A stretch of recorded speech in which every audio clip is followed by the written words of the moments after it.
अध्याय 18। प्रेम में भगवान स्वयं अपना प्रमाण है।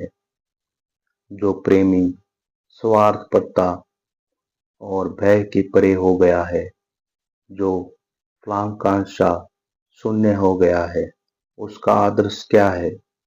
वह परमेश्वर से भी यही कहेगा, मैं तुम्हें अपना सर्वस्व अर्पण करता हूँ।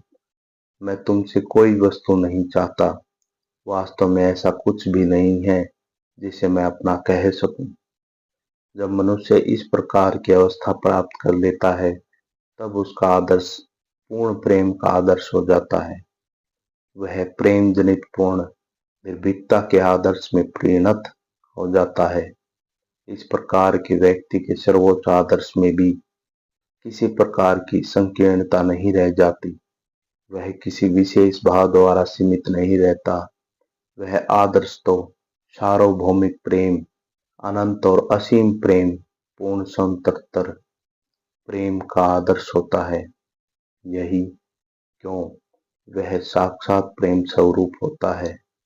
तब प्रेम धर्म के इस महान आदर्श की उपासना किसी प्रतीक या प्रतिमा के सहारे नहीं करनी पड़ती, वरन तब तो वह आदर्श के रूप में ही उपासित होता है।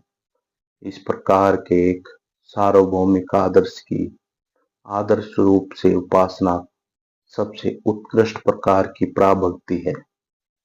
भक्ति के अन्य सब प्रकार तो इस पराभक्ति की प्राप्ति में केवल सोपान स्वरूप है। इस प्रेम धर्म के पथ में चलते चलते हमें जो सफलताएं और असफलताएं मिलती हैं, वे सब की सब उस आदर्श की प्राप्ति के मार्ग पर ही घटती हैं।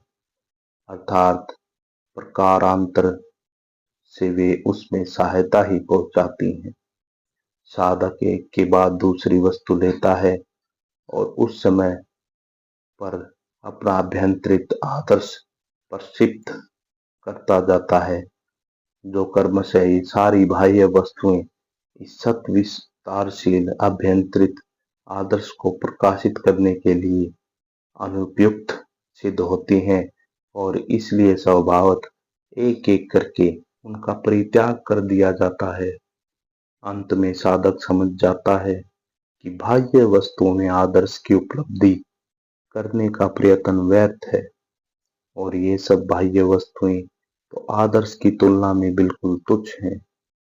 कालांतर में वह उस सर्वोच्च और संपूर्ण निर्विशेष भावापन सूक्ष्म आदर्श को अंतर में ही जीवंत और सत्य रूप से अनुभव करने की सामर्थ्य प्राप्त कर लेता है। जब भक्त इस अवस्था में पहुंच जाता है, तब उसमें ये सब तर्क वितर्क नहीं उठते कि भगवान को प्रमाणित किया जा सकता है अथवा नहीं, भगवान स्वर्ग और सर्वशक्तिमान है या नहीं। उनके लिए तो भगवान प्रेम में है, प्रेम के सर्वोच्च आदर्श हैं और बस यह जानना कि उनके लिए यथेष्ट है। भगवान प्रेम रूप होने के कारण स्वसिद्ध हैं। वे अन्य किसी प्रमाण की अपेक्षा नहीं रखते।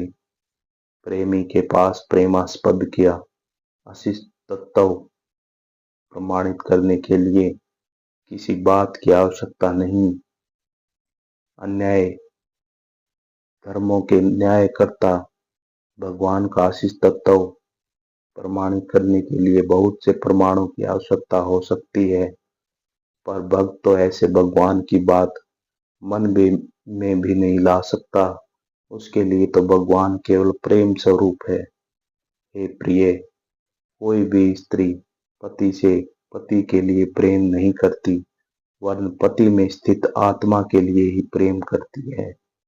हे प्रिय, कोई भी पुरुष पत्नी से पत्नी के लिए प्रेम नहीं करता, वरन पत्नी में स्थित आत्मा के लिए ही प्रेम करता है।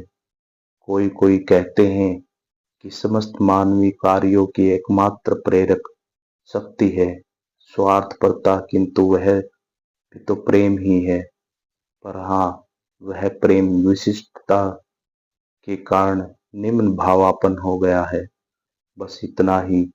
जब मैं अपने को संसार की सारी वस्तुओं में अवस्थित सोचता हूँ, तब निश्चय ही मुझसे किसी प्रकार की स्वार्थपरता नहीं रह सकती।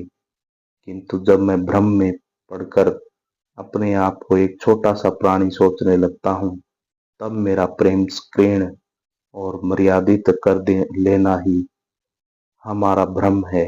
इस विश्व की सारी वस्तुएं भगवान से निकली हैं, अतः वे सभी हमारे प्रेम के योग्य हैं।